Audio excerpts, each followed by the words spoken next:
ಗೊತ್ತಾಯ್ತಲ್ಲ ಹೇಳಿದ್ದು? Okay. So ಒಂದು ಸಲ ಏನು ಮಾಡಿದ್ರಂತೆ ಅಂದರೆ, ಒಬ್ಬ ಶಿಷ್ಯ ಬಂದು ಗುರುವಿಗೆ ಕೇಳ್ತಾನಂತೆ, ಗುರುಗಳೇ, ಈ ಸಂಬಂಧಗಳಿಂದ ದುಃಖ ಯಾಕೆ ಬರುತ್ತೆ ಅಂತ ಕೇಳಿದ್ರಂತೆ. ಅದಕ್ಕೆ ಗುರುಗಳು, ಯಾಕಂದರೆ ಗುರುಕುಲ ಇದಲ್ವ ಅದೆಲ್ಲ, ಯಾವುದೋ ಒಂದು ಕಾಡೋದು, ಕಾಡಲ್ಲಿ ಒಂದು ಗುಡಿಸಲು, ಆ ಗುಡಿಸಿನಲ್ಲಿ ಆ ಗುರುಗಳು ವಾಸವಾಗಿರ್ತಾರೆ. ಸೊ ಇವನೇನೋ ಒಂದು ತೊಂದರೆ ಮಾಡ್ಕೊಂಡಿರ್ತಾನೆ ಶಿಷ್ಯ.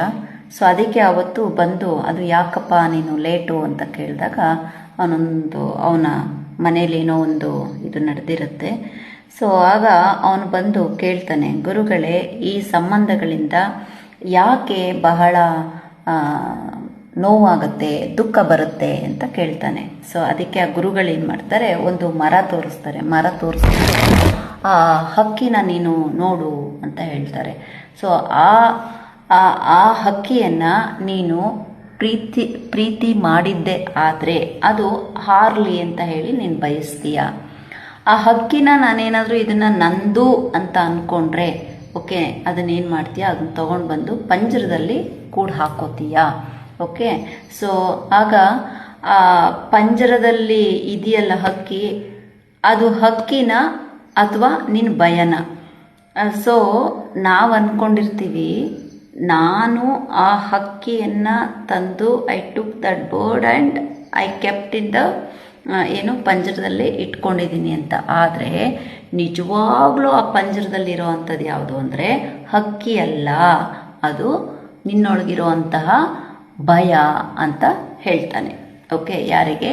ಶಿಷ್ಯನಿಗೆ. ಅಂದರೆ ಎಲ್ಲ ಸಂಬಂಧಗಳಲ್ಲೂ ಇದೇ ಆಗ್ತಾ ಇರೋದು. ಯಾವ ಸಂಬಂಧದಲ್ಲಿ ಭಯ ಇರುತ್ತೆ ಅಂದರೆ ಅಲ್ಲಿ ನೀವು ಬಹಳ ಇವಳು ಅಥವಾ ಅವನು, ನಮ್ಮವರು, ಅವರು ಏನು ಬೇಕಾದರೂ ಆಗಿರಲಿ, ಓಕೆ, ನಂದು ಅನ್ನೋ ಭಾವನೆ ಇರುತ್ತೆ. ಹಾಗಾಗಿ ಪ್ರೀತಿ ಅಂತ ಹೇಳಿದ್ರೆ ಸ್ವಾತಂತ್ರ್ಯ. ಆ ಸ್ವಾತಂತ್ರ್ಯವನ್ನು ನಿಮ್ಮ ಸಂಬಂಧಗಳಲ್ಲಿ ನೀವು ನೀಡಿ, ಇವರು ನನ್ನವರು, ನನ್ನವನು, ನನ್ನವಳು, ಹೀಗೇ ಇರಬೇಕು, ಇದೇ ಥರನೇ ಇರಬೇಕು ಅಂತ ಹೇಳಿ ಲಾಕ್ ಮಾಡ್ಕೊಳ್ಳೋದು ಬೇಡ. ಸೊ ಅದು ನೀವು ಅನ್ಕೋತೀರಿ ಐ ಆಮ್ ಪ್ರೊಟೆಕ್ಟಿಂಗ್ ಅಂತ. ಸೊ ಅದು ಪ್ರೊಟೆಕ್ಟಿಂಗ್ ಅಲ್ಲ, ಅದು ನಿಮ್ಮೊಳಗಿರುವಂತಹ ಭಯ ಅಷ್ಟೇ. ಇದೇ ವ್ಯತ್ಯಾಸ ಭಯಕ್ಕೂ ಪ್ರೀತಿಗೂ.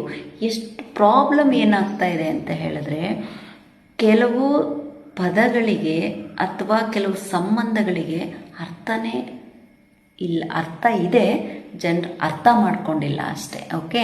ಇವತ್ತು ಗೊತ್ತಾಯ್ತಲ್ಲ, ಭಯ ಮತ್ತು ಪ್ರೀತಿ ಮತ್ತು ಸಂಬಂಧಗಳು ಹೇಗಿರಬೇಕು, ಅಥವಾ ಸಂಬಂಧಗಳಲ್ಲಿ ಪ್ರೀತಿ ಅಂದರೆ ಏನು, ಭಯ ಅಂದರೆ ಏನು ಅಂತ ಹೇಳಿ ನಿಮಗೆ ಇವತ್ತು ಅರ್ಥ ಆಗಿದೆ. ರೈಟ್. ಎಲ್ಲರೂ ಶವಾಸನ ಮಾಡಿ. ಒಳ್ಳೆಯದಾಗಲಿ. Thank you. ಶುಭ ದಿನ. ಸಾಯಿರಾಮ್.